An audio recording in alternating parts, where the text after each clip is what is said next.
रात का पहर था। घना जंगल सुनसान था। हवा चल रही थी। पेड़ों की सरसराहट डरावनी आवाजें पैदा कर रही थी। तीन दोस्त आरव, सिया और विक्रम एक पुरानी हवेली के सामने खड्डे थे। हवेली बहुत पुरानी लग रही थी। उसकी दीवारें टूटी हुई थीं, खिड़कियां टूटी हुई थीं। हवेली के चारों ओर एक अजीब सी खामोशी थी। क्या हमें अंदर जाना चाहिए? हाँ यार, डरते क्यों हो? सिया चुप थी। वह हवेली को देख रही थी। उसे कुछ ठीक नहीं लग रहा था। चलो अंदर चलते हैं, लेकिन सावधान रहना। तीनों दोस्त हवेली के दरवाजे के पास पहुंचे। दरवाजा लकड़ीडी का बना था। वह पुराना और सडीडा हुआ था।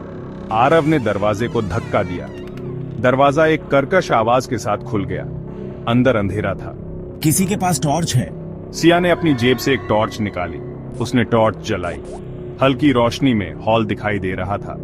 हॉल धूल से भरा हुआ था। दीवारों पर मकड़ियों के जाले लगे हुए थे। यहाँ तो बरसों से कोई नहीं आया। तीनों दोस्त हॉल में दाखिल हुए। हवा में धूल और सीलन की गंध थी। हॉल के बीचों बीच एक सीढ़ी थी। सीढ़ियां ऊपर की मंजिल तक जाती थीं। चलो ऊपर चलते हैं। विक्रम और सिया ने कोई जवाब नहीं दिया। वे चुपचाप आरव के पीछे पीछे चल रहे थे। ऊपर की मंजिल पर एक लंबा गलियारा था। गलियारे के दोनों ओर कमरे थे। अजीब सी जगह है। हाँ यार, मुझे भी कुछ अजीब लग रहा है। तीनों दोस्त गलियारे में आगे बढ़े। गलियारे के आखिर में एक कमरा था। कमरे का दरवाजा खुला हुआ था। आरव ने टॉर्च की रोशनी कमरे में डाली। कमरा एक बच्चे का कमरा लग रहा था। कमरे के बीचों बीच एक झूला लटका हुआ था। झूला धीरे धीरे हिल रहा था। देखो, झूला हिल रहा है। हो सकता है हवा चल रही होगी। लेकिन खिड़की बंद थी। यहाँ कुछ गड्ढबड है। झूले के पास ही एक मेज रखी हुई थी। मेज पर एक फ्रेम में एक तस्वीर रखी हुई थी। तस्वीर में एक परिवार था। परिवार के सभी सदस्यों की आंखें काली थीं। यह तस्वीर कितनी डरावनी है। हाँ यार, मुझे भी कुछ अजीब लग रहा है। तभी रोहन ने देखा कि तस्वीर में परिवार के एक बच्चे की आंखों से खून बह रहा था। देखो, खून। रोहन ने मेज से तस्वीर उठाई। तस्वीर के नीचे एक डायरी रखी हुई थी। डायरी पुरानी और फटी हुई थी। रोहन ने डायरी उठाई और उसे खोला। यह हवेली शापित है। रोहन ने जोर से पढ़ा। मेरा परिवार इस हवेली में कैद है। हमारी आत्माओं को मुक्ति नहीं मिली है। मुझे लगता है कि हमें यहाँ से चले जाना चाहिए। सुनील ने घबराते हुए कहा। तभी कमरे में एक बूढ़ा आदमी प्रकट हुआ।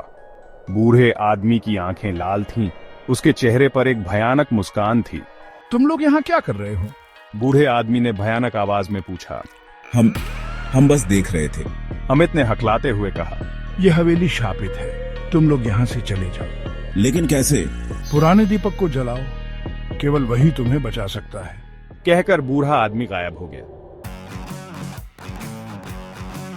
तीनों दोस्त डर के मारे कांप रहे थे। वे समझ गए थे कि वे मुसीबत में फंस चुके हैं। हमें पुराना दीपक ढूंढना होगा। वे तीनों कमरे से बाहर भागे। वे गलियारे में दौड़ते हुए नीचे की मंजिल पर आ गए। हॉल में उन्होंने देखा कि एक कोने में एक पुराना दीपक रखा हुआ था। वह रहा दीपक। रोहन ने दीपक उठाया और उसे जलाने की कोशिश की, लेकिन दीपक नहीं जला। जल्दी करो, भूत आ रहे हैं। तभी हॉल में काली परछाइयां दिखाई देने लगीं। परछाइयां कराह रही थीं और चिल्ला रही थीं। हमें यहाँ से जाना होगा। तीनों दोस्त हवेली से बाहर भागे। वे जंगल में दौड़ते रहे जब तक कि वे हांफते हुए एक दूसरे से टकरा नहीं गए। हमें बच गए। सुनील ने हांफते हुए कहा। लेकिन जब उन्होंने एक दूसरे को देखा तो वे डर गए। अमित की आंखें काली हो चुकी थीं। हवेली गायब हो चुकी थी।